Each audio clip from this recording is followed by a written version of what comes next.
Assalamualaikum warahmatullahi wabarakatuh. Gimana kabarnya anak-anak kelas 5? Semoga semuanya sehat-sehat ya.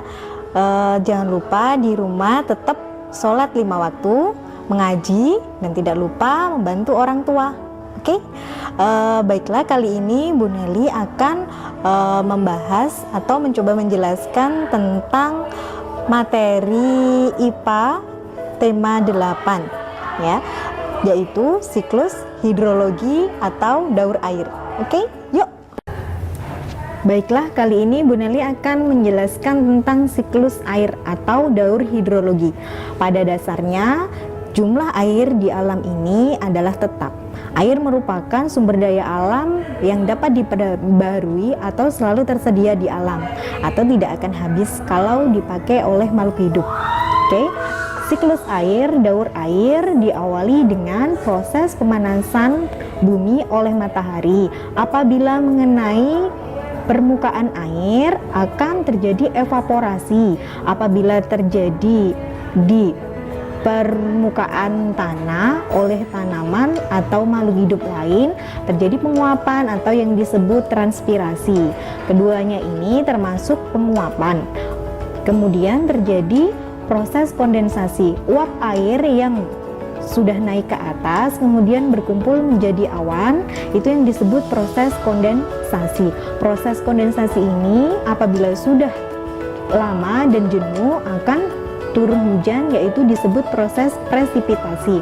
Setelah turun hujan dan air sudah berada di permukaan bumi, terjadi limpasan, yaitu air akan mengalir melalui sungai dan got dan kembali lagi ke permukaan air laut. Ada juga yang meresap ke dalam tanah yang disebut infiltrasi, yang kemudian akan menjadi air tanah. Air tanah ini bisa dimanfaatkan oleh manusia, yaitu dengan air sumur, kemudian bisa dimanfaatkan lagi oleh tanaman dan makhluk hidup lain. Tanaman ini terutama tanaman yang mempunyai akar panjang yang bisa mencakup ke dalam air tanah. Oke, kemudian setelah proses siklus air, Bu Nelly akan membahas tentang jenis-jenis siklus. Siklus air ada 3 jenis, yaitu siklus pendek, siklus sedang, dan siklus panjang. Yang pertama, siklus pendek. Apabila terjadi penguapan atau evaporasi, kemudian pembentukan awan atau kondensasi, dilanjutkan presipitasi di daerah atau di atas permukaan air laut, itu disebut siklus pendek. Jadi siklus pendek ini hujan di atas air laut atau di daerah pantai. Yang kedua, siklus sedang. Siklus sedang ini apabila sudah terbentuk uap air, kemudian awan dibawa oleh angin ke daerah yang lebih agak jauh dari permukaan air laut. Di situ terjadi hujan dan hujan turun di daratan atau di daerah danau, itu yang disebut siklus sedang. Siklus yang ketiga yaitu siklus panjang atau siklus besar. Ya, apabila terjadi penguapan, kemudian terbentuknya awan, kemudian awannya sudah terkumpul dan terbawa oleh angin agak jauh sekali ke permukaan tanah, ke daerah pegunungan, dan apabila di gunung suhunya mencapai 0 derajat Celcius atau lebih rendah, di situ terjadi pengkristalan, yaitu nanti akan turun salju atau terbentuknya kristal es ini disebut pengkristalan ya. Turun salju, kemudian air atau salju sudah mencapai di permukaan tanah, kembali lagi ada limpasan dan peresapan, kemudian infiltrasi. Oke, selanjutnya berikut ini adalah faktor yang mempengaruhi daur air. Faktor utamanya adalah kegiatan manusia.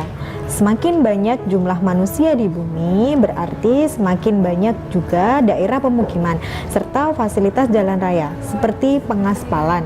Tentu saja hal ini akan mengurangi area peresapan air atau infiltrasi. Agar peresapan air atau infiltrasi bisa berjalan dengan baik, sebaiknya pemukiman diberi banyak biopori.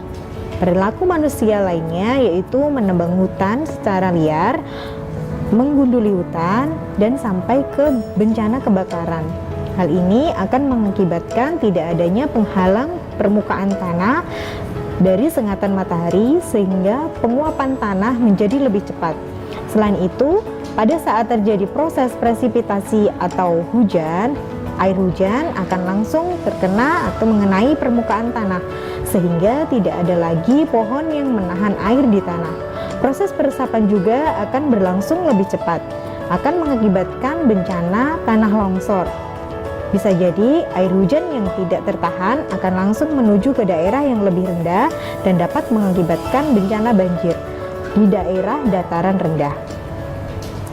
Selain menjaga kelestarian hutan, usaha untuk menjaga ketersediaan air di alam yaitu dengan menghemat air di rumah, yaitu menutup keran dengan rapat setelah selesai digunakan, menggunakan air secukupnya saat mandi dan mencuci pakaian, memanfaatkan air bekas mencuci pakaian untuk menyiram halaman rumah, dan memanfaatkan air bekas mencuci sayuran untuk menyiram tanaman.